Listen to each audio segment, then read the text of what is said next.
सभी को नमस्कार। Art and architectural heritage of India के इस नए सेशन में मैं आप सभी का स्वागत करता हूं। अभी तक हमने सबसे ज़्यादा समय जो है वो एंशिएंट इंडिया और उसके पहले यानी प्री हिस्ट्री के बारे में हमने जानकारी लेने के लिए अभी तक के सारे सेशंस ये किए। मुझे जैसे लास्ट टाइम भी हमने ये कहा था, ये पूछा गया था कि आपने इतने सेशन जो है वो प्री हिस्ट्री एंड उसके बाद इंडस सिविलाइजेशन और एंशिएंट इंडिया के बारे में आपने इतना समय क्यों, इतने सेशंस क्यों ये किए। तो मैं सभी को ये बताना चाहता हूँ। उसके बीच बीच में हमने कई सारे और भी जो सेशन लिए, जैसे हमने मैन्युस्क्रिप्ट हेरिटेज के बारे में जानकारी ली, म्यूजियम हेरिटेज के बारे में जानकारी ली। तो हमें ये पता रहना है कि हमने उसमें आधुनिक तक का भी कुछ जर्नी ट्रैवलिंग उसमें जरूर किया है। जैसे मैन्युस्क्रिप्ट जब हम देख रहे थे तो उस समय हमने मध्ययुगीन या आधुनिक काल के भी यानी लगभग 18th सेंचुरी तक के भी आयुर्वेदा के मैन्युस्क्रिप्ट वगैरह जो है उसके बारे में हमने जानकारी ली थी। अभी जो हम यहाँ पर पीरियड का भी अगर देखेंगे, समय के हिसाब से भी अगर हम देखेंगे, तो प्री हिस्ट्री की शुरुआत जो हम लगभग 5000-7000 साल पूर्व करते हैं, इंडस सिविलाइजेशन की जब हम बात करते हैं, तो उस समय से लेकर के यानी 5000 को भी अगर हम यहाँ पर काउंट करेंगे तो 5000 वर्ष पूर्व से लेकर के लगभग ईस्वी सन 1000 तक का समय अगर हम देखते हैं तो इसका मतलब है हमने 6000 सालों का इतिहास उसमें हमने जानकारी लेने का प्रयास किया है। It's not possible to take and complete information, but as much as we can possible हमने वो लेने की यहाँ पर कोशिश की है। अब जहां हमने यादवा पीरियड या फिर जो जैसे होयसला पीरियड वगैरह की हमने जानकारी ली, तो ये जानकारी तो हमने लगभग 13th सेंचुरी तक की ली है। इसका मतलब हमने मध्य युग में प्रवेश तो कब का किया है।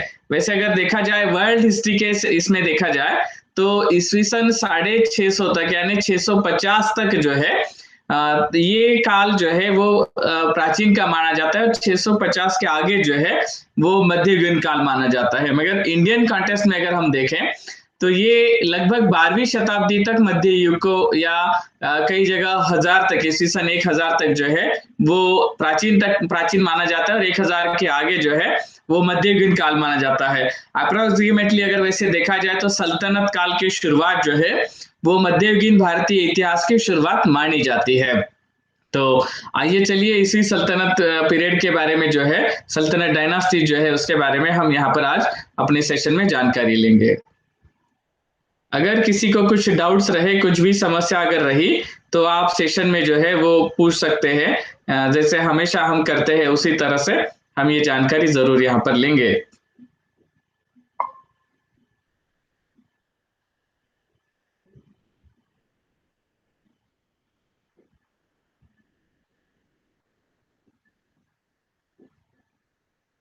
उम्मीद करते हैं कि आप सभी को जो है ये दिखाई दे रहा है। और यहाँ हम जो है हमारा जो सल्तनत डायनास्टी का जो पीरियड है उसके बारे में अभी हम यहाँ जानकारी ले रहे हैं। तो यहाँ art and architecture of Delhi Sultanate की जब हम बात करते हैं तो Sultanate period which brought to India new styles of art and architecture which were soon absorbed into the existing setup. ये सुन जब कहेंगे तो सुन की बात भी अराउंड 200 इयर्स ऐसा हमें देखना होगा। A number of factors were responsible for events to move in such a direction. The existing Indian styles and the new ideas had many common features which allowed them to adapt to one another. For instance, both the temple and mosque had large open courtyards. Also, many temples were converted into mosques by foreign invaders, and this created a blend of Indian as well as foreign style. अभी यहाँ ये बात को हमें समझना है, गौर करना है कि जिस तरह से यानी अगर राजसत्ता अगर हमारे हाथ में अगर सत्ता आ गई तो हम तो हर इसको तो चेंज करेंगे। जैसे अगर हम केव की अगर बात करते हैं तो जिस समय किसी राजा पर बुद्धा का प्रभाव था तो उस समय बुद्धिस्ट केव्स का निर्माण हुआ। अगर किसी पर जैन रिलीजन का प्रभाव था तो उन्होंने जैन केव्स का निर्माण किया। हिंदू का इम्पैक्ट अगर है तो हिंदू के उसका निर्माण हुआ। तो उसी तरह से हमें ये देखना है कि जब ये कन्वर्जन हुआ या फिर चेंजेस हुए, तो उस हिसाब से हमारे यहाँ भी जैसे हमने देखा, वैसे ही अभी हमें आगे भी देखना है कि जहां पर अगर इस्लाम की सत्ता अगर उन्होंने अगर इसे हासिल किया है, तो जहां ये बात अभी घुल मिलने की है ही नहीं, क्योंकि वो बाहर से आए हैं और अटैक किया है। तो जो मिला उसे तो या तो यानी इट्स नॉट ओनली बाहर से आने वालों के नहीं, हमारे यहाँ भारत में भी अगर हम देखेंगे, अगर दो राज्य सत्ताओं के बीच में संघर्ष हुआ है, दो इट इज एंड फोर्ट्स और द टेम्पल्स आर एनीथिंग, वो तो तोड़ दिए गए हैं, नष्ट कर दिए गए हैं, मगर इस पर जो है कभी ज्यादा प्रकाश नहीं डाला गया है। बट सिर्फ वो बाहर से आए इसलिए उन्होंने तोड़ दिए, ऐसा नहीं। राज्य सत्ता की लड़ाई में हमें तो पता है प्यार और जंग में सब कुछ जायज है। तो तोड़ दिए, तहस नहस कर दिए, रीयूज भी कर लिया, उसके पार्ट्स को लेकर के यूज कर लिया। कितने मंदिरों का मस्जिद में कन्वर्ट हुआ और कितने मस्जिदों का मंदिर में कन्वर्ट हुआ, ये हमारा विषय नहीं है। आर्ट एंड आर्किटेक्चरल हेरिटेज जो है, इस कला और विरासत को हम समझना और उससे कुछ अच्छा सीखना, ये हमारा उद्देश्य उसके पीछे है। अभी हम यहाँ देखें तो ईस्वी सन 1206 से लेकर के 1526 तक का जो काल है, उसे भारतीय इतिहास में सल्तनत पीरियड के नाम से जाना जाता है। So during this period, over 300 years, 5 dynasties ruled in Delhi. तो दिल्ली से जो है वो लगभग 5 अलग अलग सत्ताओं ने जो है अपना राज किया था, जिस 5 सत्ताओं को मिलकर के दिल्ली सल्तनत ऐसा कहा जाता है। उसमें मामलक डायनास्टी है, ये जो हम यहाँ मैप जो देख रहे हैं लेफ्ट साइड में, ये मामलक डायनास्टी का है, जो 1206 से लेकर 1290 तक थी। उसके बाद Khilji dynasty, Tughlaq dynasty, Syed dynasty and Lodhi dynasty. अब ये हर अलग अलग इसका जो है वो हम आगे डिटेल में देखेंगे। खिलजी डायनास्टी का मैप हम यहाँ पर देख रहे हैं, लेफ्ट में अगर देखेंगे तो हमें दिखाई देता है कि लगभग पूरा north India, but some of the western, complete of western part and is some of the eastern part, तो वो भी उन्होंने एक्वायर कर लिया था उस समय। See, these dynasties or these rulers are called as the Afghan dynasties or Afghan rulers also, क्योंकि ये सभी उस तरफ से आए थे, अफगान की तरफ से आए थे, इसलिए ऐसा भी कहा जाता है। यहाँ राइट में जो देख रहे हैं, जो सबसे सक्सेसफुल वॉरियर ऐसा कहा जाता है या एम्परर कहा जाता है इस दिल्ली सल्तनत का, तो वह है सुल्तान अलाउद्दीन खिलजी, जिसने ये उत्तर भारत ही नहीं बल्कि साउथ इंडिया में भी जो है वरंगल, द्वार समुद्रा वगैरह जो है यहाँ तक उन्होंने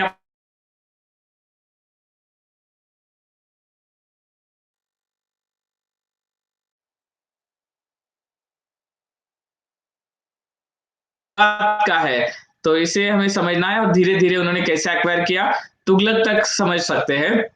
तो यहाँ हम देखते हैं कि नीचे बिल्कुल कोचीन के बाजू में यानी त्रावणकोर वगैरह जो है वो सभी इनके कब्जे में हैं, यानी अराउंड 70% 75% ऑफ इंडिया जो है ये इनके कब्जे में था।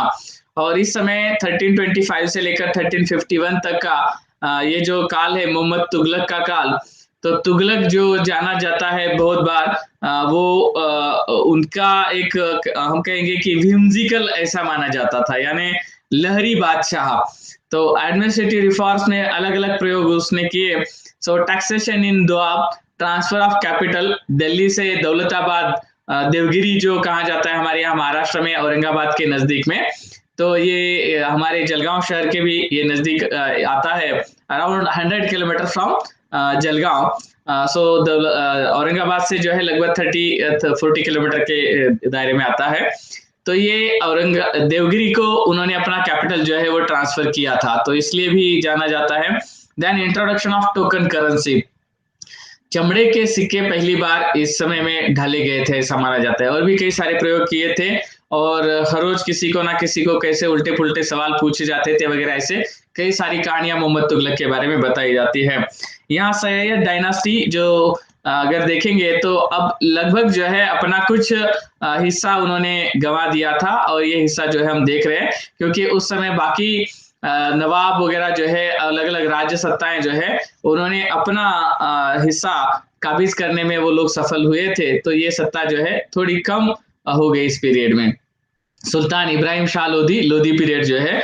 और ये स्पेशली ये ऊपर का हिस्सा जो हम देख रहे हैं ये यहाँ का, क्योंकि इसी समय में जो है दक्कन में यानी महाराष्ट्र, कर्नाटका, तेलंगाना एंड आंध्रा, इसमें बहमनी किंगडम जो है वो प्रभावी हुआ था। और ये ऊपर वाला जो हिस्सा हम देख रहे हैं जिसका नाम ही यहाँ अफगान एम्पायर रखा गया है, तो ये हिस्सा जो है वो लोदी डायनास्टी के अंडर था। सुल्तान इब्राहिम शाह लोदी 1517 का ये यहाँ उनका ये दिखाया गया है। ये एक फोटोग्राफ दिखाने का पीछे का जो मकसद है उनका छायाचित्र ऐसा कहेंगे तो ये दिखाने का मकसद ये है, इट्स नॉट फोटोग्राफ, ये तो हम कहेंगे कि स्केच पेंटिंग जो है, ये दिखाने का मकसद ये है कि उस समय की वेशभूषा कैसी थी, केशभूषा कैसे थी, द लाइफस्टाइल कैसा था। It's an part of our this art and architecture, तो वो भी हम यहाँ देख सकते हैं। नाउ लोदी डायनास्टी के बारे में अगर हम जानकारी लेते हैं तो जिसमें बहलोल लोदी वगैरह अलग अलग नाम आते हैं, हम इसके बारे में और ज्यादा डिटेल जो है आगे इसमें लेंगे। बट ये हिस्सा जो है, पार्ट जो है भारत का कितना उनके कब्जे में बचा हुआ था वो ले रहे, यानी एक समय शुरुआत की थी इस एरिया से और लगभग 70-75% इंडिया भारत जो है वो काबिज कर लिया था। धीरे धीरे फिर अपनी सत्ता खो दी और उसके बाद जो है लास्ट किंग जो है उसने तो फिर बाबर के साथ 1526 का जो वॉर हुआ था वो उसमें अपना जो है ये गवा दिया था। तो सिकंदर शाह लोदी और उसके बाद में ये सत्ता खत्म हुई। ये और भी हिस्सा उनका ये देख सकते हैं इस सब तरफ में, ये सुल्तान सिकंदर शाह लोदी जब 1517 का उस समय का हिस्सा दिखाया गया है। मामलक डायनास्टी जिसमें Qutbuddin Aibak the first emperor which can called, तो ये मामलक डायनास्टी का पहला किंग 1206 में जिनकी सत्ता की शुरुआत हुई। उसके बाद आराम शाह, अल्तमश, रुकुद्दीन फिरोज, रजिया सुल्तान, भारतवर्ष में सबसे पहली इस्लाम क्वीन ऐसा हम कह सकेंगे जिसने राज्य सत्ता यानी प्रमुख जो बनी, तो ये पहली थी। और पहली नहीं बल्कि हम ये कह सकेंगे बाद में तो कई सारे इसके नाम अलग अलग इसमें लिए जाते हैं, बट दिल्ली सल्तनत पर, दिल्ली के तख्त पर बैठने वाली जो है सल्तनत में भी और बाद में मुगल के इसका भी अगर हम देखेंगे, she is an only queen, तो एक ही महारानी थी और जो पूरी राज सत्ता की प्रमुख थी। उसके बाद मुइजुद्दीन बरहम, अलाउद्दीन मसूद, नासिरुद्दीन मोहम्मद, गियासुद्दीन बलबन एंड मुइजुद्दीन क़ुतब एंड शमसुद्दीन कैमर। इस तरफ में हम जो देख रहे हैं ये कुतुबुद्दीन ऐबक जो है उसका मकबरा जो लाहौर में बनाया गया है 1210 में जो बना, तो वो यहाँ पर दिखाया गया है। ये पाकिस्तान का, ये लाहौर का हिस्सा है, बट एट दैट टाइम उस समय की अगर हम बात करेंगे तो ये भारतवर्ष का एक हिस्सा था। कुतुबुद्दीन ऐबक के कुछ पेंटिंग जो मैन्युस्क्रिप्ट्स और अलग अलग इसमें बने वो हम यहाँ देख सकते हैं। और ये सिंहासन को अगर हम देखेंगे तो सिंहासन बनाने का एक स्टाइल, तो बहुत बार हमारे यहाँ पर इंटीरियर डिजाइन के भी हमने सेशंस लिए, तो हम यहाँ देख सकते हैं कि it's an one type of sofa cum सिंहासन ऐसा हम कह सकेंगे, तो इस तरह से बना हुआ है। ये कुतुबुद्दीन ऐबक का अनारकली बाजार का जो टॉम्ब है जिसको हम देख रहे हैं, इसके ऊपर अभी हम आर्ट एंड आर्किटेक्चरल पार्ट की जब बात करते हैं तो जिस तरह से हमारे यहाँ का स्ट्रक्चर जो डेवलप हुआ था, जो हमने देखा था स्तूपा, विहार, केव्स, टेम्पल्स, ये सभी हम देखे थे, तो उस हिसाब से अगर देखेंगे तो इसका स्ट्रक्चर ये थोड़ा सा डिफरेंट हमें दिखाई देता है।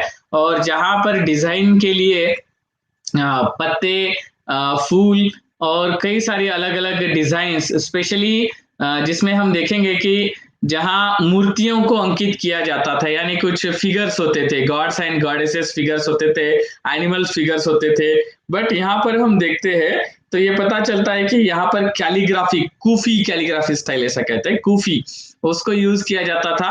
और स्पेशली कुरान की जो आयतें हैं वो उसके ऊपर बनाई जाती थी और नक्शीदार जालियां वो हमें दिखाई देती है। आर्च का भी कुछ अलग अलग स्टाइल डिजाइन हम यहाँ देख सकते हैं, इसके टेक्निकल डिटेल्स हम देखेंगे ही। ये लाहौर के अनारकली बाजार में आज भी ये टॉम्ब देखने को मिलता है। इल्तुतमिश उस समय के किंग जो थे, और यहाँ हम देखते हैं कि इसी काल में व्यापार जो है अफगानिस्तान और उस इलाके से वो बहुत ज्यादा रास्ते के जिसको हम कहेंगे कि पहाड़ों के रास्ते से मार्केट जो है वो फैला, तो इसके पहले जो हमारे यहाँ पर जो ट्रैवलिंग होता था उसमें हमने जैसे चेरा चोला एम्पायर वगैरह देखा, पांड्या पल्लवा वगैरह जो देखा, गुप्ता सातवाहना वाकाटका वगैरह। तो उसमें हमने देखा था कि हमारे यहाँ सी रूट्स को ज्यादा यूज किया जाता था, बट यहाँ पर अभी हम देखते हैं खैबर खिंड, ये पाकिस्तान, पेशावर, अफगानिस्तान वगैरह के एरिया से आने वाले लोग, और स्पेशली रशिया की तरफ से जो ट्रैवलिंग शुरू हुआ, सिल्क रूट में भी हमने वो देखा था। बट इस समय में ऊंटों से जो है वो ज्यादा व्यापार की शुरुआत इस पीरियड में हुई थी। कुछ हमारे यहाँ की मूर्तियां और कुछ इंस्क्रिप्शंस में भी हम ये सिंबल देख सकते हैं। देन रजिया सुल्तान, वैसे जैसे मैंने कहा था कि she is an only female कि जिसने ये शुरुआत की थी, और उस समय का जो सबसे प्रभावी संघ था, यानी एक ग्रुप जो सबसे बलवान कहा जाता था, उस ग्रुप को भी इसने परास्त कर दिया और अपनी सत्ता को काबिज किया। और उसके बाद खुद ही उसने, ये सुल्तान अल्तमश की बेटी थी, बट इसने जो है फिर आगे चल करके एक गुलाम को इस गद्दी पर बिठाया। तो ये भी एक बहुत बड़ा उसका सक्सेस माना जाता है। उसके बाद ये सुल्तान नासिरुद्दीन मोहम्मद जो है, उनका ये देखते हैं। अभी यहाँ हम ये स्टाइल हमारे जो कपड़े पहनने का जो स्टाइल है, तो ये स्टाइल यहाँ देख सकते हैं, एक अलग स्टाइल हमें दिखाई देता है। इसके पहले हमने भारतवर्ष के इसमें इस तरह की पोशाक स्टाइल नहीं देखी थी, बट यहाँ एक नया लुक, नया एक स्टाइल हमें दिखाई देता है। बाद में हम ये कह सकेंगे कि हमारा प्राचीन भारतीय और ये मध्ययुगीन भारतीय, इसका एक ऐसा कॉम्बिनेशन हो गया कि आज की तारीख में अब हम कोई ये नहीं, जो मेरे शरीर पर जो वस्त्र है, तो हम ये नहीं कह सकते कि ये प्राचीन का है, मध्ययुगीन का, इट्स एन कॉम्बिनेशन। तो एक मिक्सअप जो है वो बेस्ट मिक्सअप बाद में हुआ और हमें ये आज भी दिखाई देता है। देन खिलजी डायनास्टी, उसके बाद जो Jalaluddin, Alauddin Khilji, then शिबुद्दीन Umar, Qutubuddin Mubarak Shah, Khusru Khan, then Tughlaq dynasty, अलग अलग राजा, और 1413 तक ही उनका यहाँ पर ये दिखाया गया है। यहाँ पर हम देखते हैं अमीर खुसरो की जो बात आती है, तो अलाउद्दीन खिलजी के दरबार का एक कवि ऐसा जो माना जाता है, और उसने कई सारे, he is an famous poet, एक बहुत ही प्रसिद्ध कवि ऐसा माना जाता है अमीर खुसरो को। आर्ट में अगर हम देखते हैं कला, तो काव्य की भी एक कला है, और उस समय के जो हमें ये ट्रेस आउट जो करना होता है, स्पेशली दिल्ली सल्तनत की जब हम बात करते हैं, तो 3 बातें हमें बहुत ज्यादा प्रमुख तौर पर दिखाई देती है। एक तो उनके बनाए हुए बड़े बड़े जो मकबरे है, अभी तक हमारा जो था टेम्पल्स का हम बड़ा ये देखते थे, पैलेस के हमारे ये ज्यादा नहीं दिखाई देते, क्योंकि बाद में 800 साल तक लगभग जो है वो सल्तनत पीरियड और मुगल पीरियड का इम्पैक्ट ज्यादा रहा। कुछ पाटलिपुत्र और मौर्य पैलेसेस वगैरह के है, कुम्हार बल्कि जो है, तो ऐसे कुछ ही अवशेष हमें प्राप्त हुए।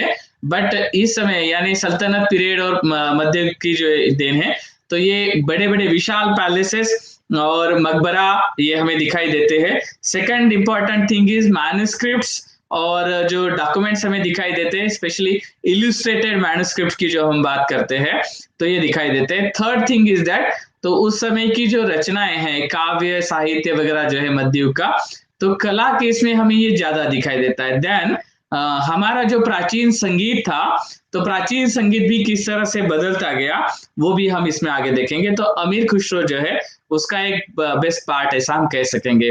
Here are some more pages of that illustrated manuscripts, जो अमीर खुसरो का खमसा नाम का जो जाना जाता है, तो ये यहाँ दिखाया गया है।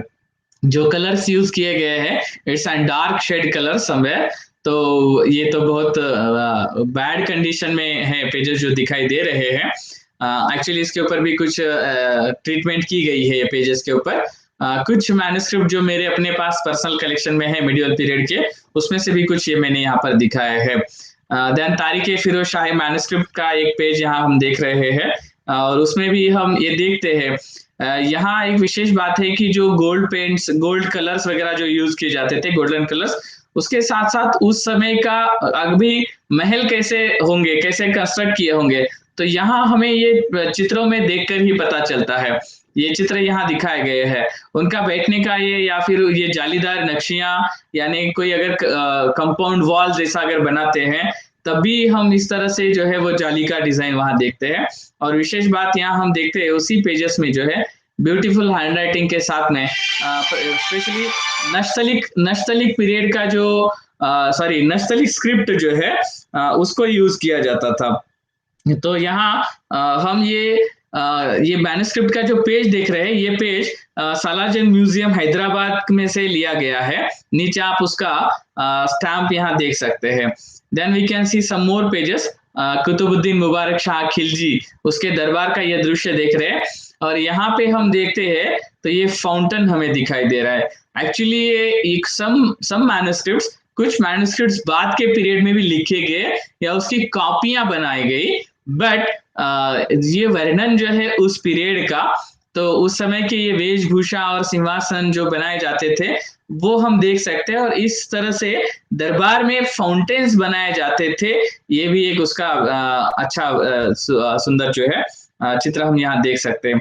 मेरे पास कुछ ऐसे गुरुमुखी रामायण के कुछ पेजेस है, कुछ मैन्युस्क्रिप्ट्स है कि जिसमें हम यहाँ पर अलग अलग संत जो है जैसे संत नामदेव वगैरह, तो वो आपस में चर्चा कर रहे हैं, डिस्कशन हो रहा है।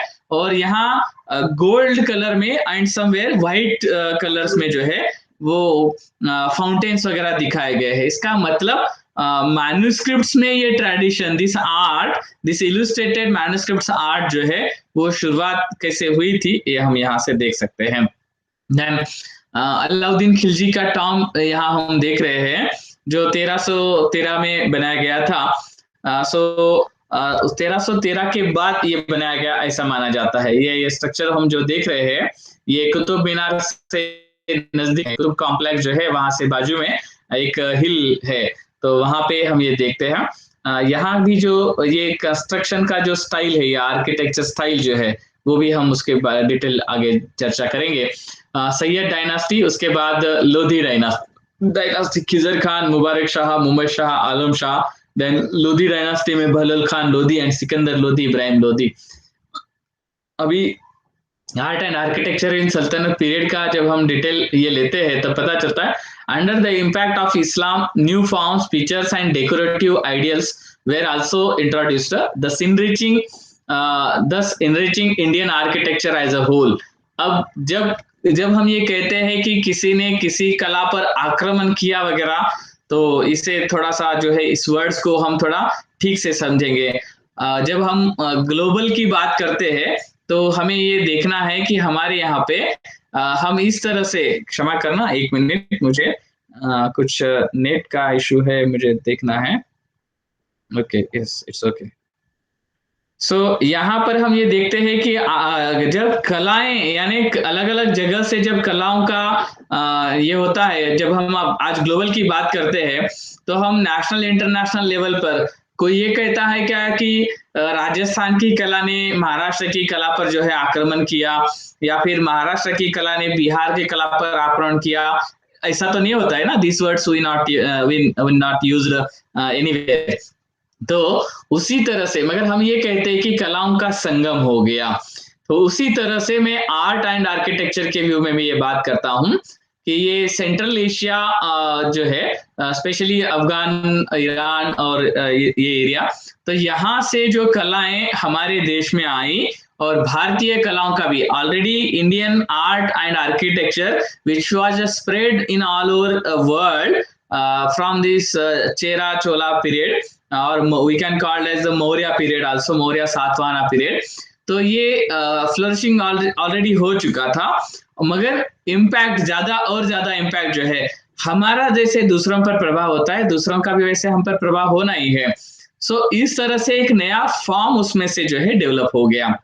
Then we can see here among the characteristic features which Islam was responsible for introducing, mention should be made of the minar and the minaret and the pendative and the squinch arch, stylistic and honeycombing and the impressive half domed portal.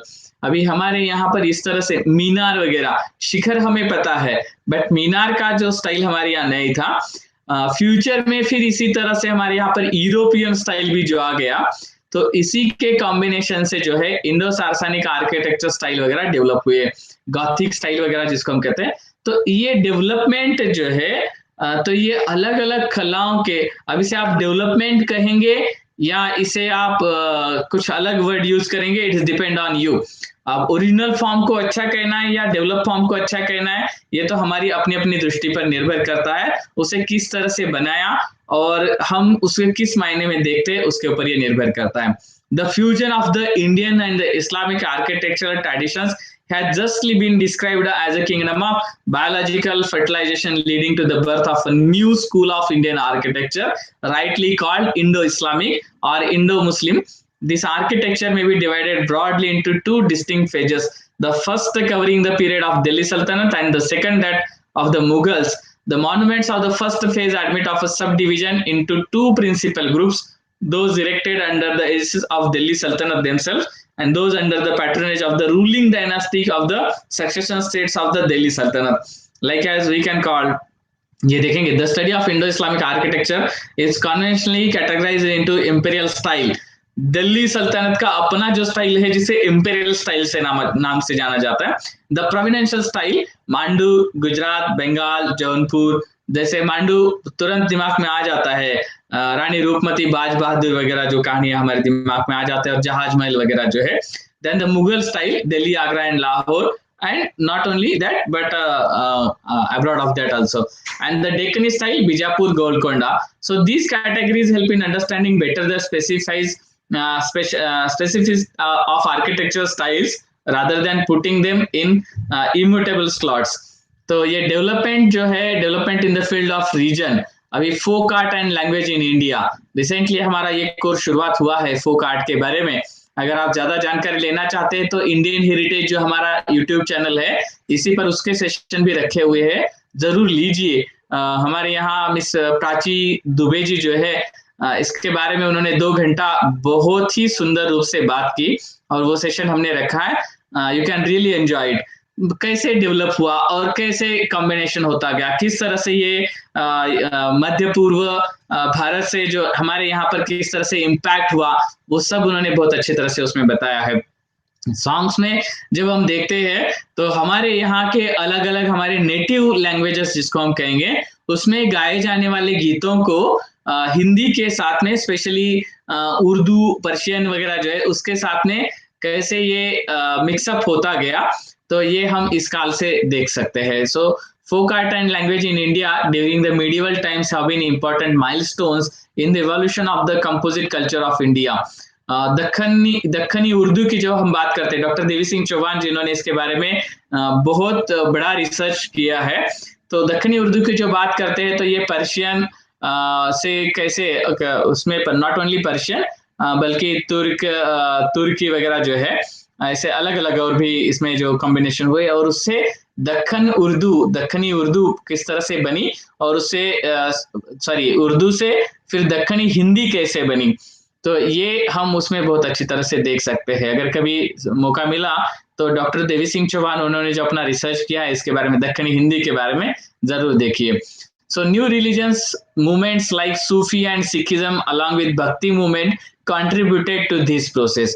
अभी ये गीत और संगीत का जो प्रचार प्रसार हुआ, उसमें ये तीनों का भी अपना अपना योगदान है। भक्ति मूवमेंट में संतों की जब हम बात करते हैं तो संतों ने अपने भजन और अपने गीत परंपराओं को जो है वो निरंतर जारी रखा। जैसे महाराष्ट्र की अगर हम बात करते हैं तो वारकरी और महानुभाव सेक्ट जो अराउंड 10th 11th सेंचुरी से शुरुआत हो चुके थे ऑलरेडी, और फिर नैनार अलवार जिसकी शुरुआत तो हम चालुक्य पीरियड वगैरह से जो है देखते हैं।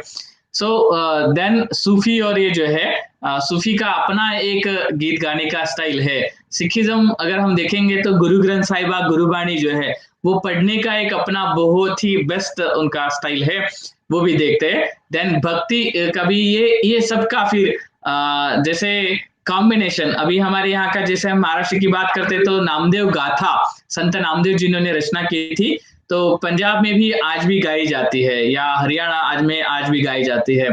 सो ये क्या है, ये कल्चरल इंटरलेशन है। ये विशेष रूप से संगीत में हमें बहुत ज्यादा दिखाई देता है. If you look around, you will see the impact of Islam on many aspects of Indian culture. You have visited some famous monuments in India. These monuments stand as the symbols of composite nature of Indo-Islamic culture in India. You can also see how various religions in India, including Islam, have influenced each other. Besides, every region in India is famous for giving shape to some folk art or the others. Development of folk arts through which the common people display their creativity in another significant aspect of Indian culture. The various regional languages that we speak today to have an interesting history which evolved during this period. अब इसका एक प्रमुख कारण हम ये भी कह सकते हैं, अभी तक हमारे यहाँ पे जो वॉर जैसे अगर होते थे, मैं जब अगर पर्टिकुलरली मैं कुछ किंगडम्स की अगर बात करूंगा, तो वरंगल काकतियों का वॉर जो है वो यादवा तक हम देख सकते हैं. बट वरंगल काकतियों ने कभी दिल्ली या जम्मू कश्मीर के इसमें वॉर किया है, ये हम नहीं देखते. या फिर अगर हम नॉर्थ के किसी सातवाना की अगर हम सॉरी हाँ ये सातवाना की अगर हम बात करेंगे, तो सातवाना के इसका वॉर कभी केरला के इसमें हमने नहीं देखा, या उसके कुछ भी हमें ट्रेसेस केरला में नहीं प्राप्त होते. As far as my own study, may be I am wrong, you can give your scholarly comments. तो मगर इसी तरह से केरला के किसी या त्रावणकोर के किसी संस्थान का किसी यहाँ नॉर्थ इंडिया में जम्मू कश्मीर के किसी से वॉर हुआ, ये नहीं देखते. अहोम डायनास्टी आसाम का कभी गुजरात पश्चिम के राजाओं के साथ संघर्ष हुआ, ये नहीं देखते. यहाँ पर हमारे जो परमार सोलंकी वगैरह जो है उनका कहीं दूर कश्मीर के इसमें या फिर यहाँ आसाम मेघालय मिजोरम के इसमें वॉर बट नहीं हुआ नहीं देखते. बट यहाँ ये देखते हैं इस्लामिक पीरियड में, या फिर ये जो हमारा first phase of this Islamic जो हम दिल्ली सल्तनत केस में हम देखते हैं, तो स्पेशली अलाउद्दीन खिलजी मलिक कपूर का जो पीरियड है, तो उसमें ये नॉर्थ इंडिया से शुरुआत होकर के, यानी आज के भारत के बाहर से शुरुआत होकर के हमारे यहाँ का आज का जो साउथ का साउथर्न पार्ट जो है, या फिर हमारा ईस्टर्न एंड वेस्टर्न पार्ट जो है आज के भारत का, सुदूर तक उन्होंने अपना जो है वो साम्राज्य फैलाया था. इसलिए ये शायद ज्यादा इम्पैक्टफुल रहा, ऐसा हम कह सकेंगे. द वेरियस रीजनल लैंग्वेजेस, ये जो अगर वॉर होता है, समझ लीजिए कन्नड़ और महाराष्ट्र के इसमें अगर उस समय कुछ वॉर होता है ना, Karnataka dynasty and Maharashtra dynasty, तो नेबरिंग होने की वजह से उतना ज्यादा हमें वो चेंज नहीं दिखाई देता है. बट यहाँ हम वो चेंज देखते हैं because they are coming from far distance, बहुत दूर से हमारे आए, तो उनकी संस्कृति या उनका वेशभूषा ये हमारी संस्कृति के इसमें और बहुत समय तक, प्रदीर्घ समय तक, अराउंड 800 ईयर्स ऐसा हम कह सकेंगे. तो ये इम्पैक्ट तो होना ही है. पेंटिंग्स के बारे में हम बात करते हैं. The history of painting in the sultanate period is obscure compared with its architecture. This is due to primarily to the non-availability of any surviving specimens for at least the first 100 years of establishment of Delhi Sultanate. अभी हम जो manuscripts वगैरह जो देख रहे थे, जैसे मैंने कहा, they are the copies which makes afterwards, बाद में बनाई गई कॉपीज है उस समय के से. तारीख हिंद वगैरह की जो हम बात करते हैं, जो उस समय के इंपॉर्टेंट मैन्युस्क्रिप्ट्स माने जाते हैं, उसकी एक कॉपी मेरे पास भी, एक मैन्युस्क्रिप्ट की कॉपी मेरे पास भी अवेलेबल है. चर्चनामा जो है, तो चर्चनामा की भी एक कॉपी मेरे पास अवेलेबल है. बट ऐसी कुछ ही रेयर कॉपी जो है वो बची हुई, और उसमें से पेंटिंग्स के इलस्ट्रेटेड मैन्युस्क्रिप्ट जो है वो भी बहुत कम फर्स्ट 100 ईयर्स के बाद के जो है वो मिलते हैं. Equally surprising is the absence of illuminated books and art carried to supreme height in the Islamic world by 1200. However, the researchers during the last 20-25 years have unearthed new and some crucial evidence, forcing the scholars to change their opinion radically. We now know that not only book illumination but murals too were executed during the Sultanate period. Some of the examples we can see here. The closest view that one may have of the murals as flourishing art from during the rule of Delhi Sultanate is through a large number of literary references occurring in the chronicles of this period.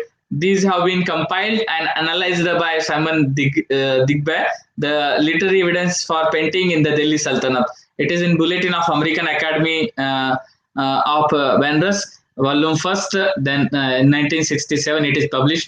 The earliest reference murals in the sultanate period is in Qissa Tabaqat Nasiri, देखेंगे उसके copies हम देखेंगे। In praise of Iltutmish on the occasion of the gift of khilat from the खलीफा in 2028, ये जो खलीफा की तरफ से खिल्लत देने की यानी राज वस्त्र देने की जो बात है, तो ये बहुत सालों तक जो है शुरू रही।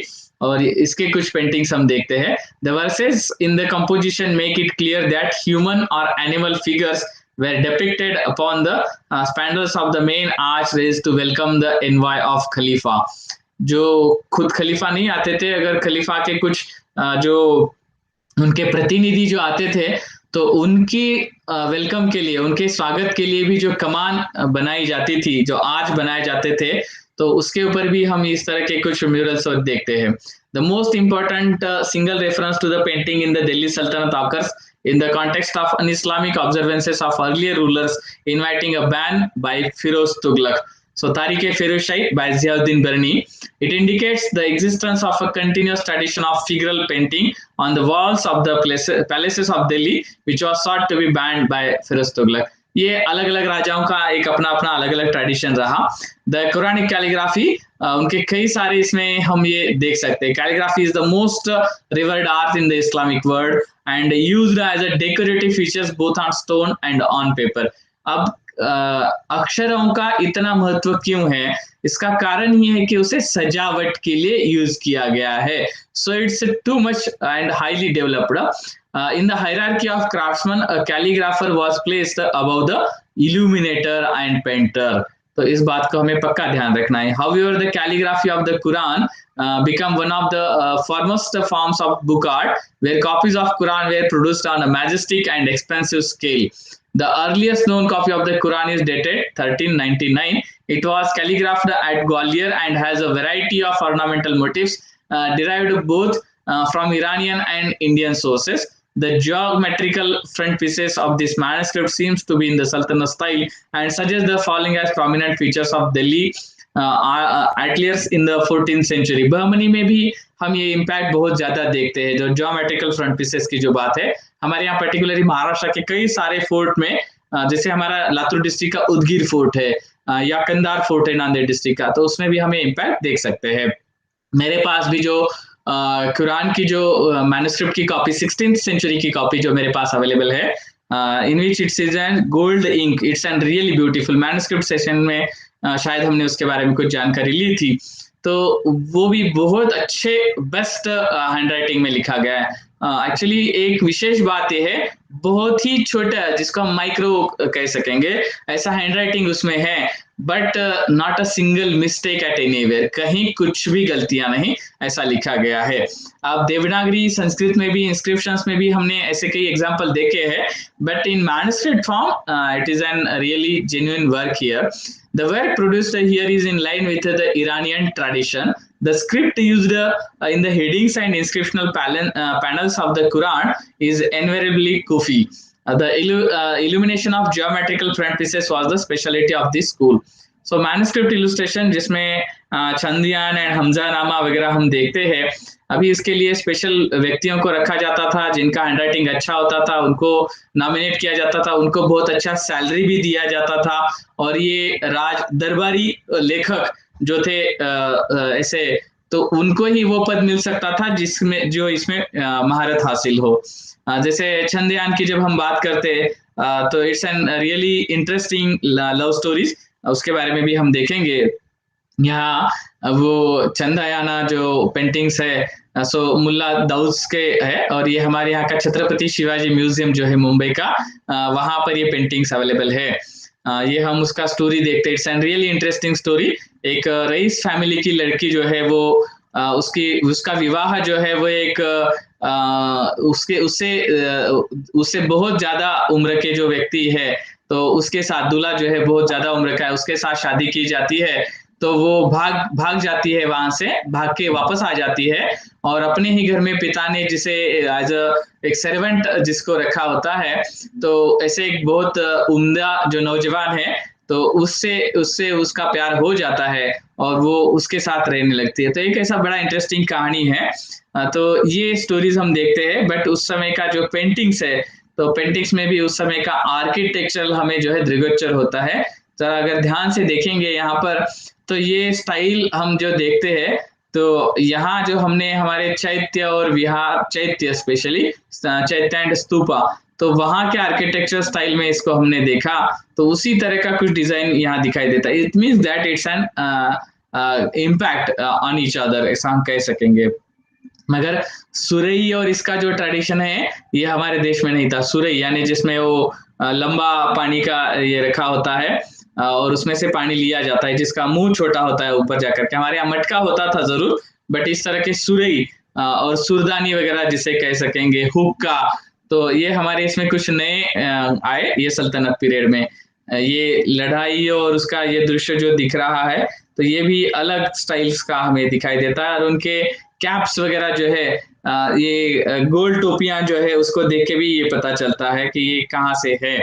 तो इस तरह से, और कलर्स जो यूज किए गए हैं, तो ये कलर्स को देखकर भी, ये नेचुरल कलर्स जो यूज किए हैं, सो कलर शेडिंग भी जो है वो डिफरेंट उसमें दिखाई देते हैं।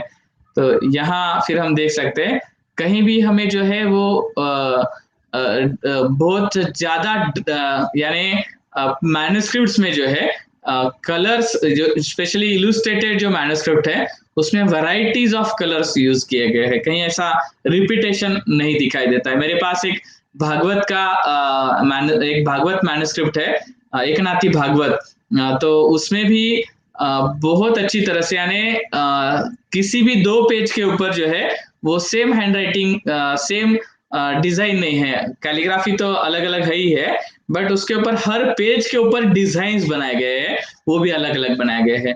तो ये बहुत अच्छा मैन्युस्क्रिप्ट ट्रेडिशन हम इसमें देख सकते हैं।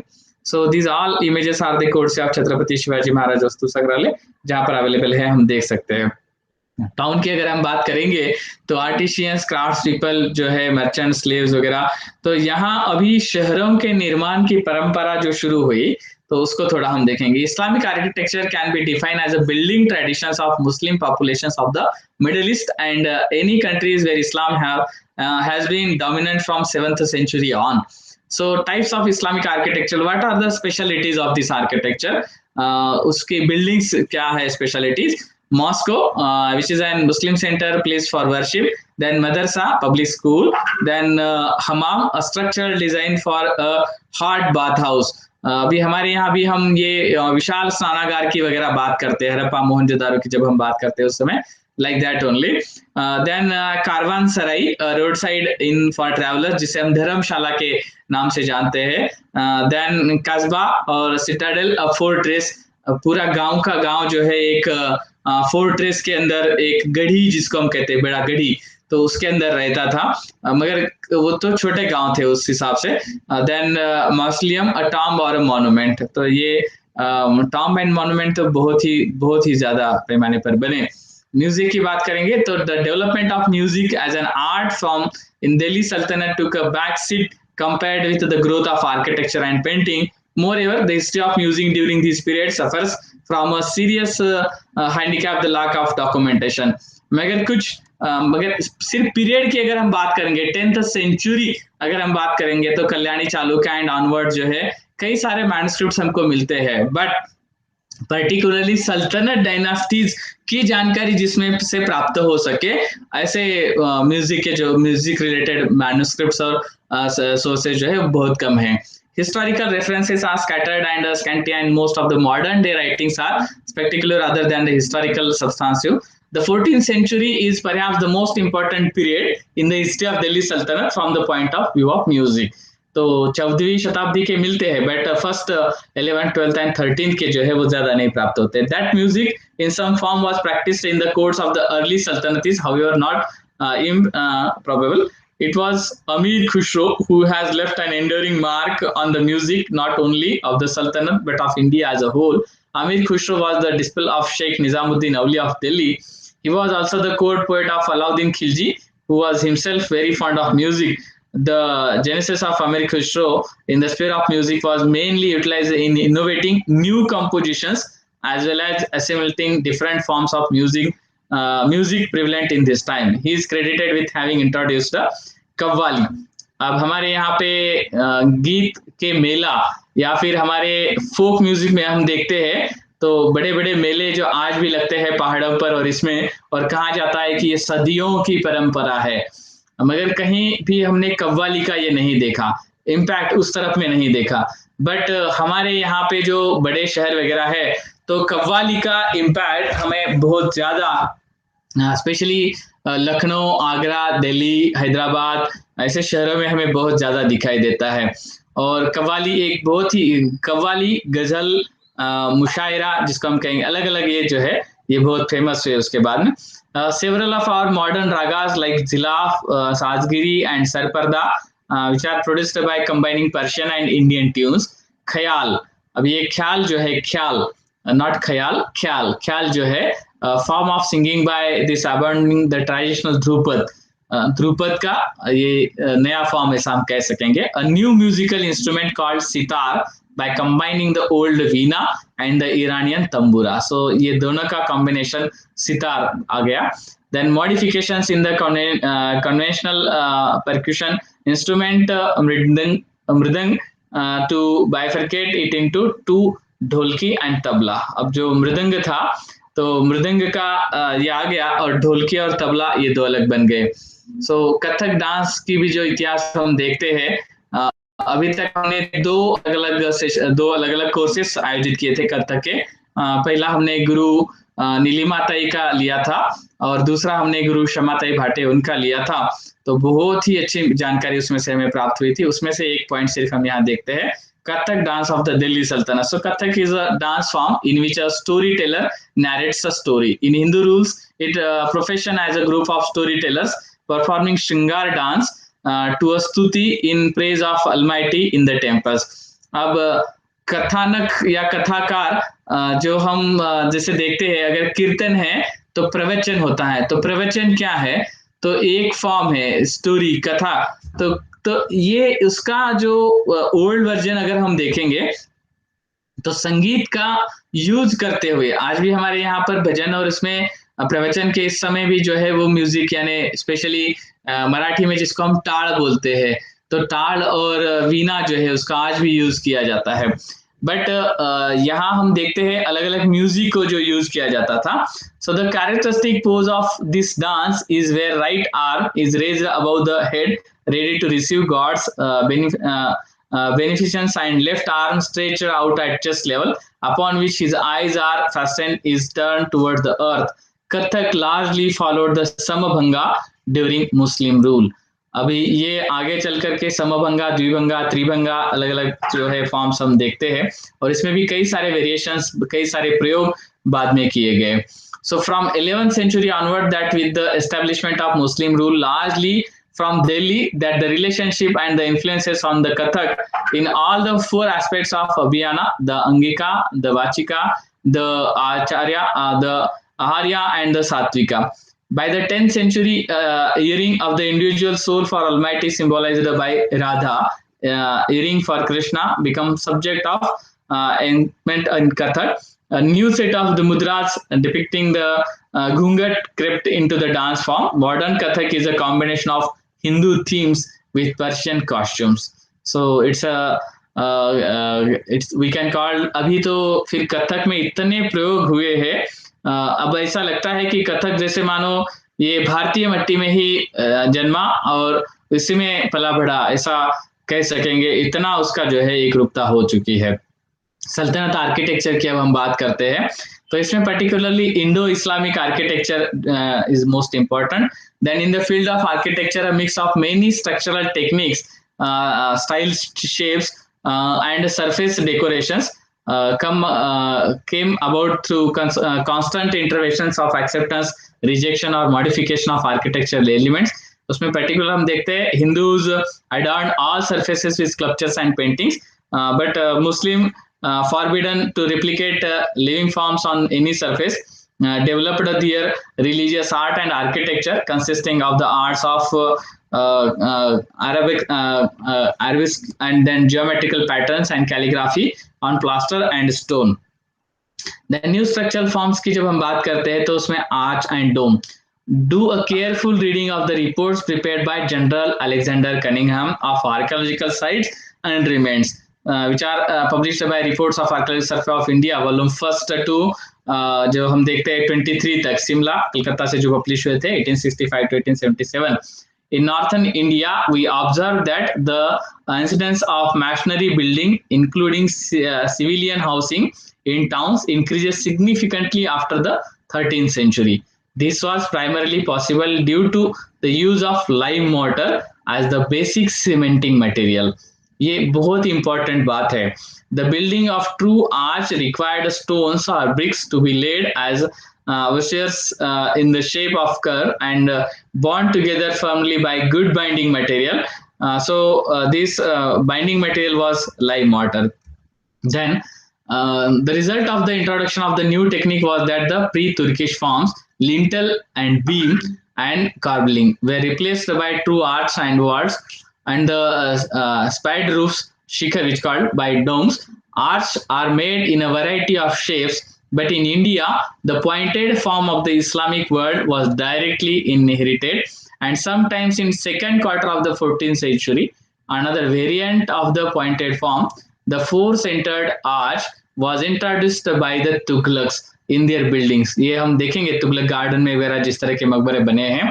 It remained in use till the end of Sultanate. Building material जिसमें roughly shaped coarse stonework. However, in either case, the buildings were plastered all over.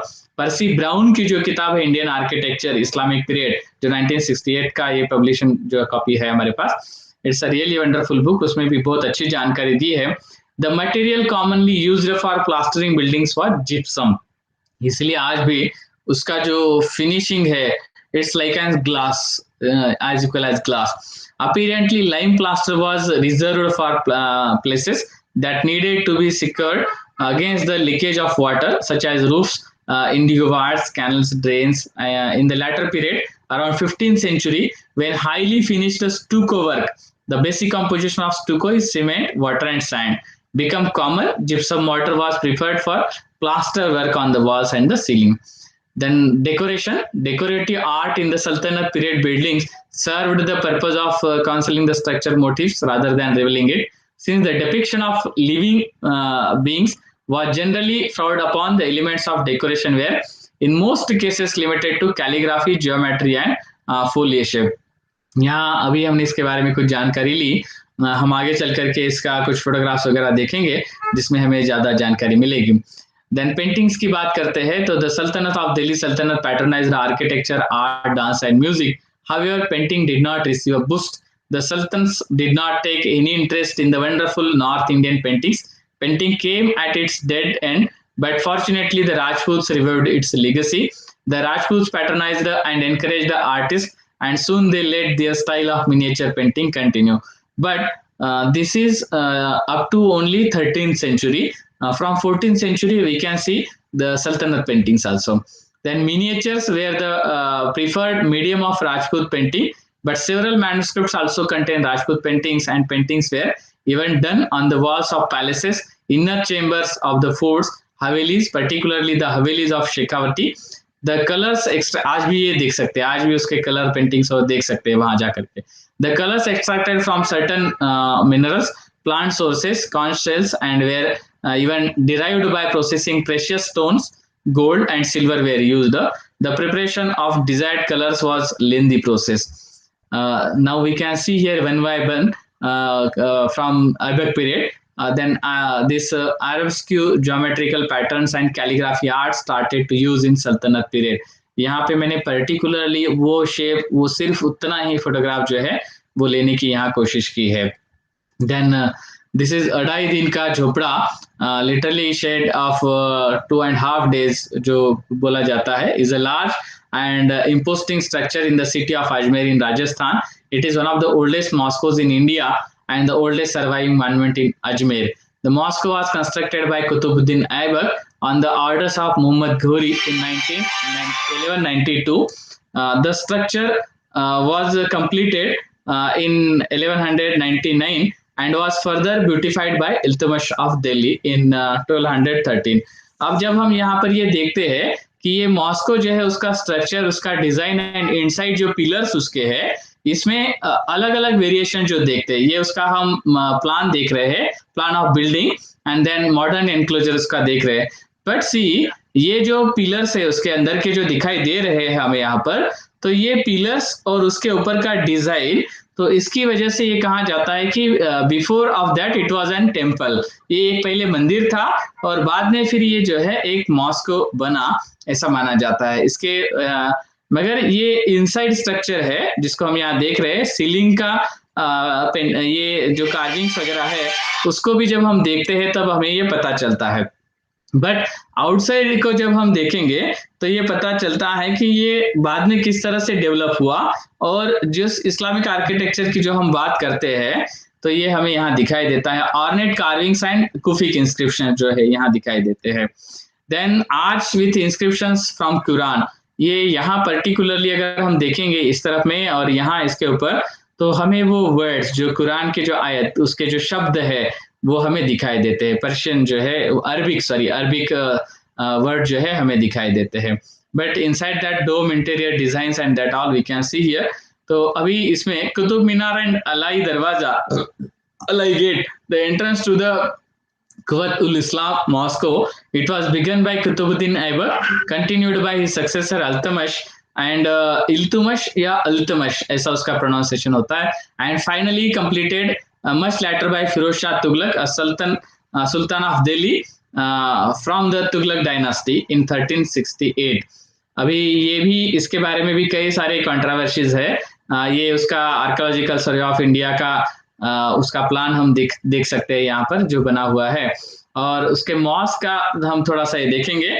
मैं दोनों पॉइंट्स जो है उसे क्लियर बोलता हूँ, क्षमा करना मुझे जो भी है। अगर आपको किसी को ऐसा लगता है कि मैं इस टॉपिक पे ज्यादा फोकस करना चाहिए या उस टॉपिक पे ज्यादा फोकस करना चाहिए, इसके बजाय जो ओरिजिनलिटी है जो मुझे दिखाई देता है मैं उतना ही बोलता हूँ।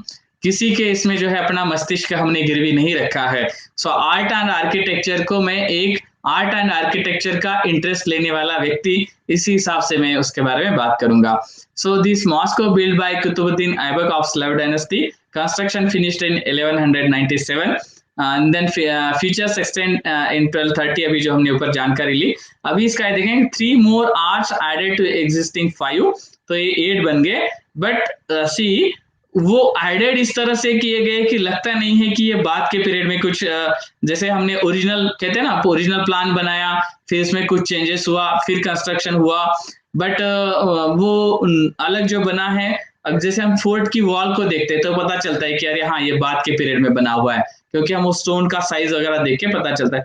बट हियर हमें इतना अच्छे तरह से वो बनाए हैं कि वो वेरिएशंस हमें उसमें नहीं दिखाई देते। But as per available reference sources, we can say that true Islamic and Arabic style of architecture.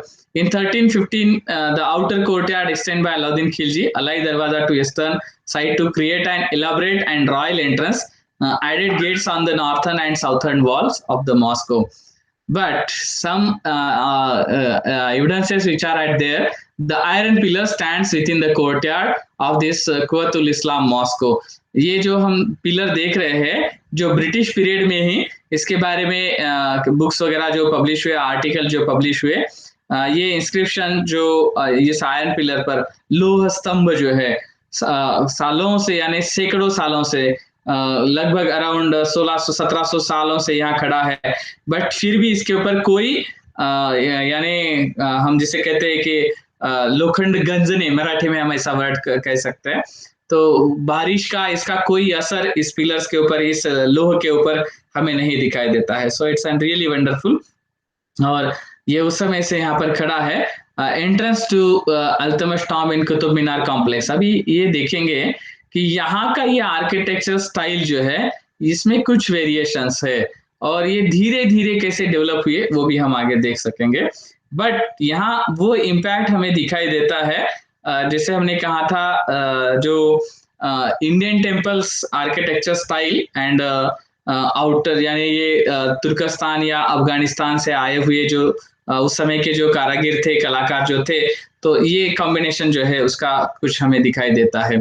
So inside यहाँ पर भी देखेंगे तो यहाँ इनसाइड भी जो है वो कुरान की आयत और उसको बनाया गया है, और इसके ऊपर भी जो डिजाइन और नक्काशी जिसे हम कहते हैं वो बनाई गई है। देन हौज शमशी, तो यहाँ ये बात है मैं जो कह रहा था कि यहाँ भी बहुत बार ये होता है कि इसमें भी कोई टेम्पल था और उसके बारे में ये किया जाता है, मगर मैंने जैसे कहा था, हाँ था तो था, और बाद में जो है इसे कन्वर्ट कर दिया गया, बनाया गया, क्योंकि सत्ता थी।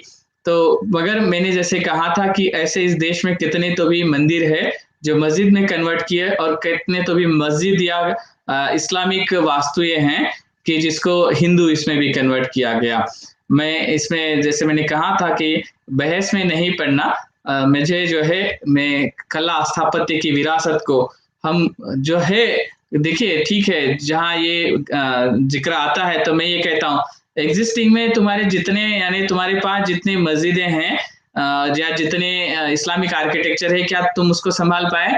या तुम्हारे पास जितने भी मंदिर है जो भी है जो तुम्हारे कब्जे में है, तुम्हारे सरकार के इसमें है, क्या तुम वो सभी को संभाल पाए? कितने तो भी ऐसे मंदिर है, कितने तो भी ऐसे मस्जिद है, कितने तो भी ऐसे चर्च है, फोर्ट्स है जो बहुत बुरी स्थिति में है, कितने तो भी विहार है, चैत्य है, स्तूप है, they are in too bad condition. तो हम दूसरों से कुछ छीनने के बजाय जो एग्जिस्टिंग हमारे पास ऑलरेडी है उसको हम कितना अच्छी तरह से संभाल रहे हैं उसको देखिए। अभी तक एग्जिस्टिंग में हमारे पास 93,000 टेम्पल्स का डाटाबेस अवेलेबल है, in which there are more than 50% जो है वो बैड कंडीशंस में है। सो इसी तरह से इस्लामिक केस में भी हम अगर देखेंगे तो मॉस्कोज और उसके मस्जिदों के दरगाहों के बारे में अगर हम बात करते हैं तो उसमें भी जो ओल्ड वन है वो बैड कंडीशंस में है, न्यू वन तो बनते जा रहे हैं, उसी तरह से मंदिर भी मस्जिद जो है वो नए नए बनते जा रहे हैं।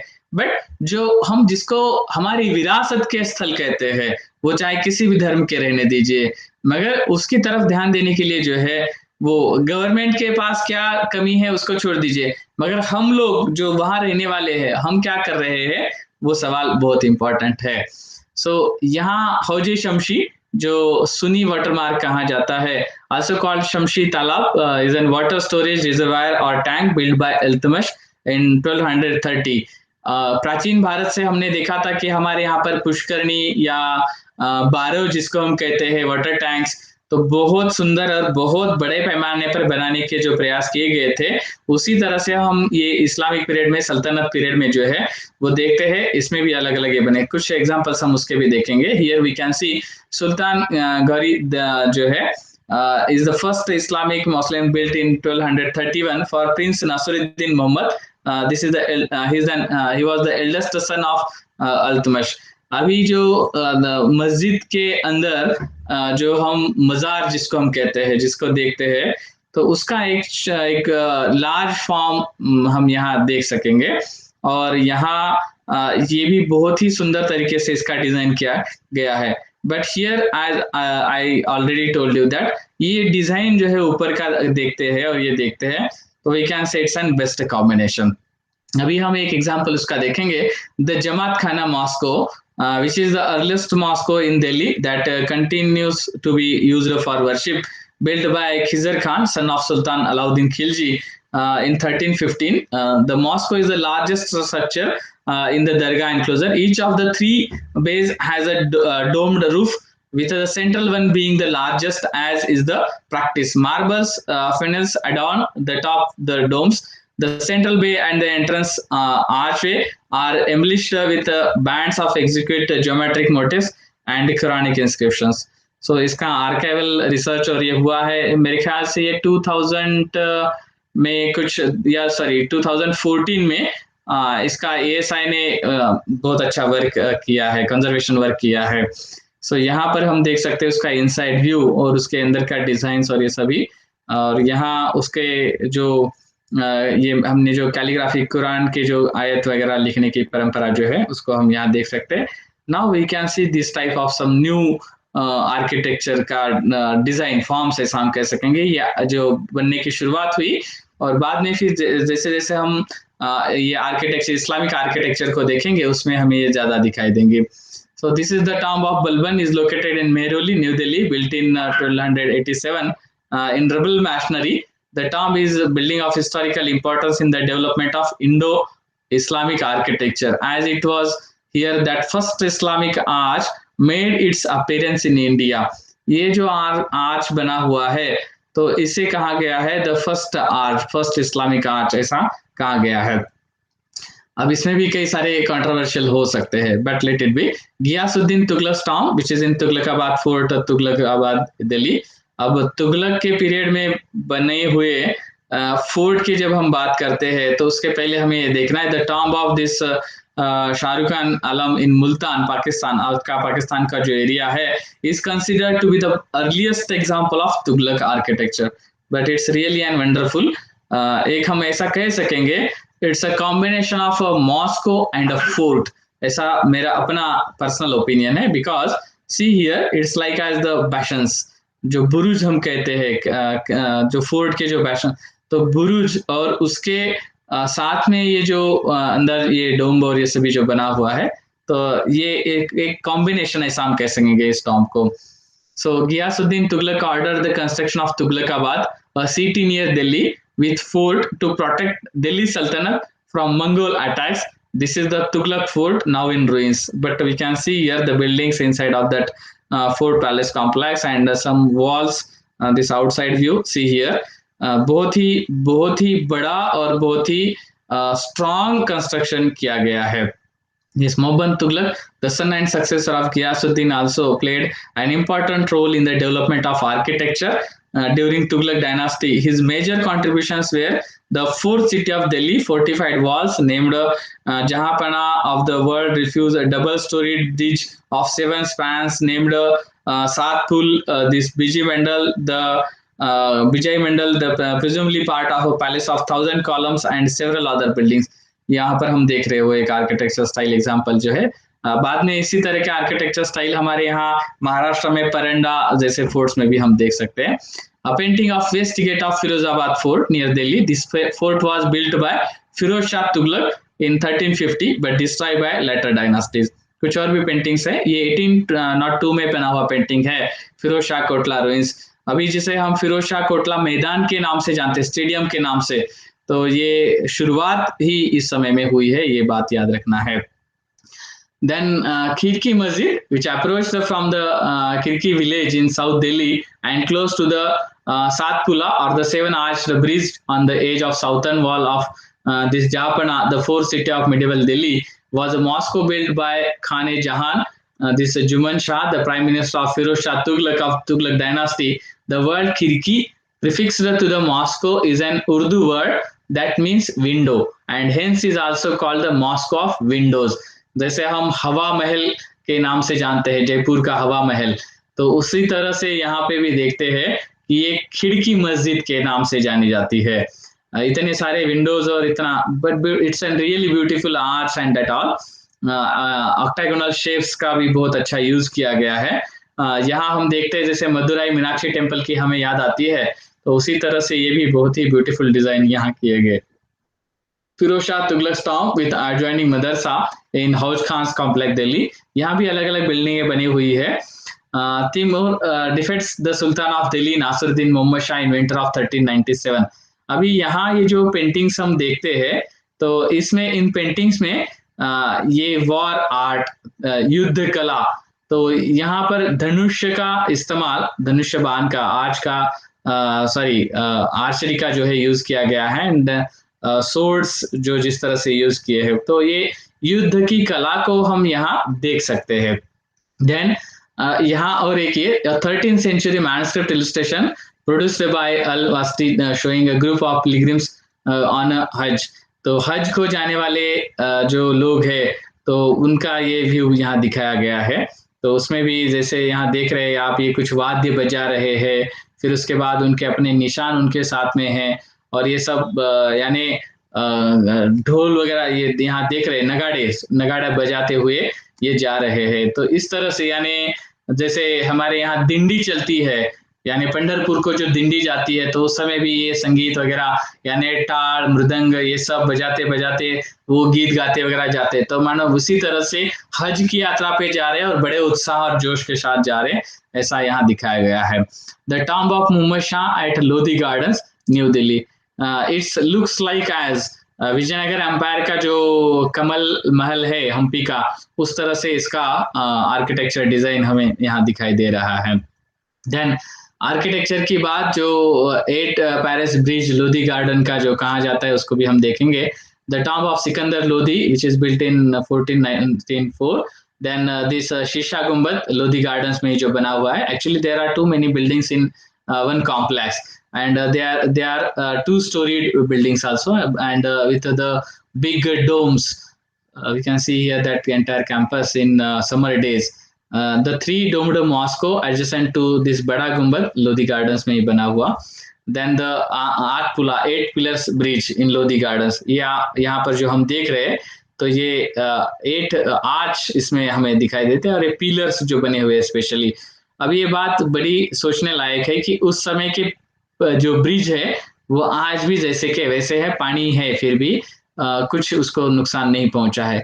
इसका मतलब the quality of construction work आज भी हमारे यहाँ हड़प्पा मोहनजोदारो के या फिर हमारे जो और भी कुछ हमें जो सबूत मिलते हैं, हमारे यहाँ के कुछ स्तूप के जो हमें मिलते हैं, टेम्पल्स गुप्ता पीरियड और उसके बाद के, तो 1000 ईयर्स से बैक 2000 ईयर्स अराउंड, तो ऐसे कई सारे कंस्ट्रक्शन वर्क्स आज भी हमें दिखाई देते हैं।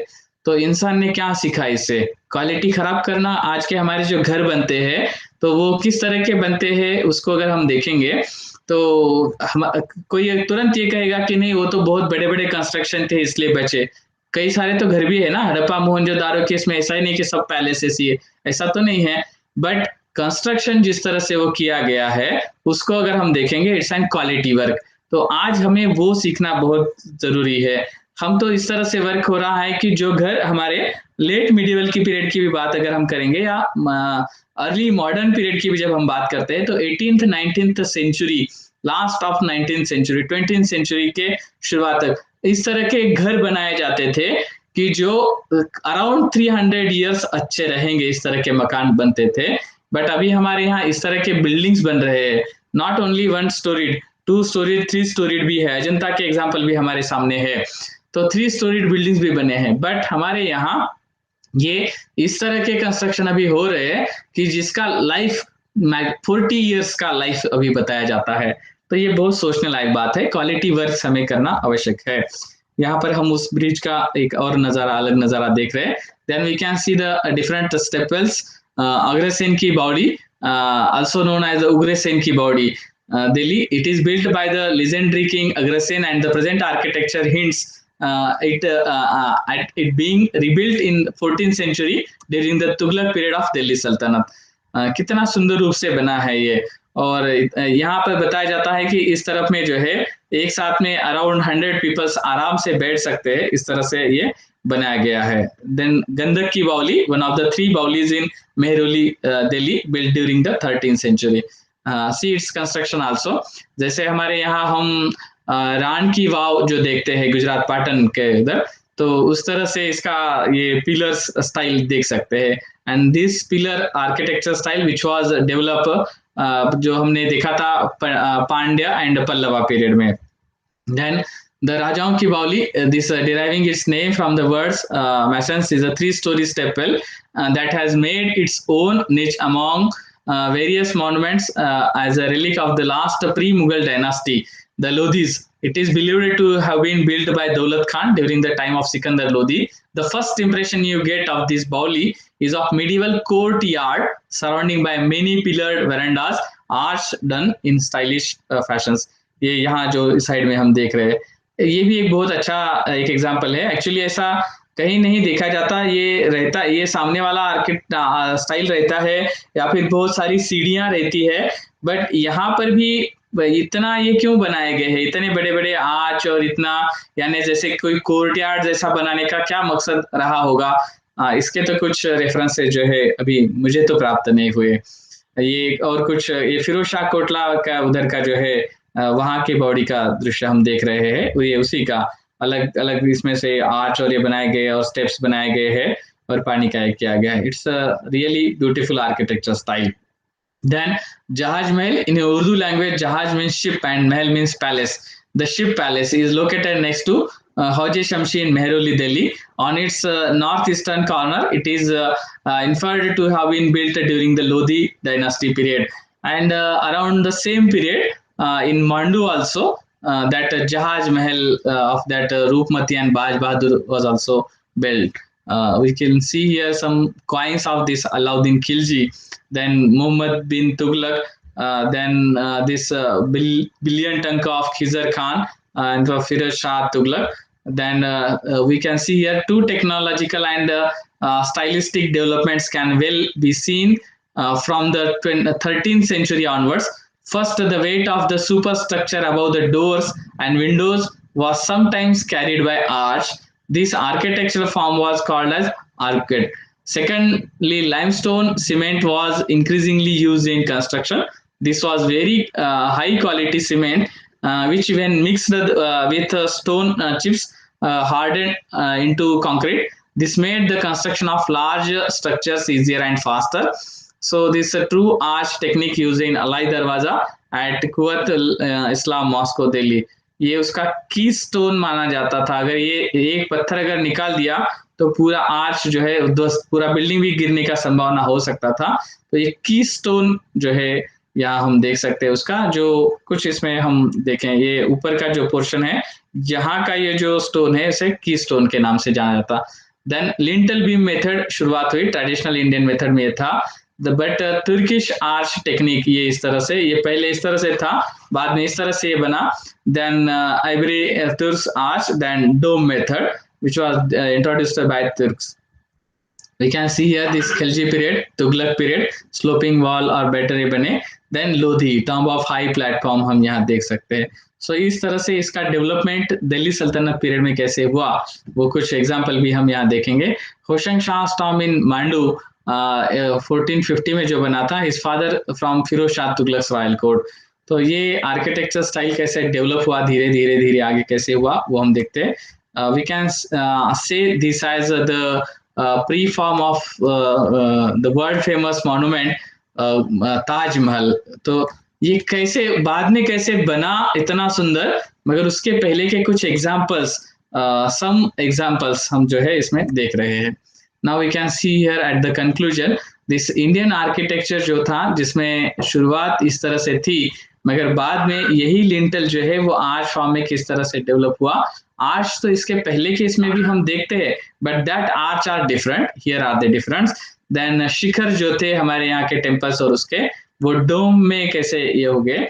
देन मीनार जो थे वो पहले नहीं थे, बट इस्लामिक आर्किटेक्चर में हम देखते हैं. और इंडियन आर्किटेक्चर में pre this Islam period we see that stone which was used in all these big constructions, but here we can see bricks, lime and mortar. So mortar which is an first cementing agent. So both religious mosques and tomb and secular fort and houses ये सभी इसमें देखते हैं. Spindle की जब बात करते हैं, this is upper cornered triangular space on the both sides of an arch of the Ivan, which is decorative with geometrical designs, inverted lotus and arabesque designs or with calligraphy. During the Sultanate period in India, this space was plain. But बाद में फिर ये जो है और ज्यादा development हो गया. इसमें कुछ एग्जांपल इनसाइड व्यू हम इस तरह से यहाँ देखते हैं. We can say that the study of this Indo-Islamic architecture is conventionally categorized into imperial style, Delhi Sultanate, and this हमने जो देखा था एग्जांपल इसके पहले, then provisional style, Mughal style and the Deccani style. These categories help in understanding better the specificities of architecture styles rather than putting them in immutable slots. So intricate जाली work, Amer fort Jaipur.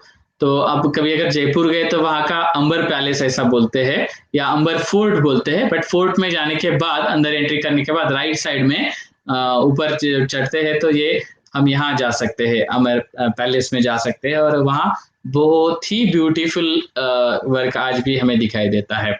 So lastly, I request to all of you that if you want to study more, then please go through these references. We will share some more references with all of you. Before of this also we provided study material to all.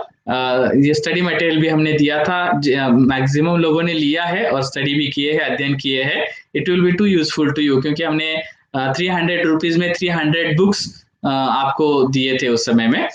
जिन लोगों ने नहीं लिए, अभी भी लेना चाहते, अध्ययन करना चाहते, they can contact with us. So thank you, thanks a lot to all of you. और मैं यहाँ पर ये बात कहना चाहूंगा कि हम पूरे भारत के आर्ट एंड आर्किटेक्चर को समझने के लिए सिर्फ और सिर्फ डायनास्टीज के हिसाब से ही नहीं समझ सकते। उसके लिए जैसे हमने इंटीरियर डिजाइन के अलग सेशंस लिए, या मैन्युस्क्रिप्ट्स के, म्यूजियम्स के अलग अलग सेशंस लिए, तो इस तरह से कई, या भी जैसे मैंने कहा कि आप if you really interested then go through this folk music का भी जो डेवलपमेंट कैसे हुआ उसमें देखेंगे। तब भी हमें इस कला कैसे डेवलप हुई, कलाओं का कैसे संगम हुआ, कैसे मिक्सअप हुआ, ये हम उसमें से समझ सकते हैं। So go through that also, we will try our best. The next session will be regarding that also. So thank you, thanks a lot to all of you. And here, if there are any questions, most welcome. You can send it to me on my WhatsApp also. So thanks a lot again to all of you. And now we'll stop here our today's session.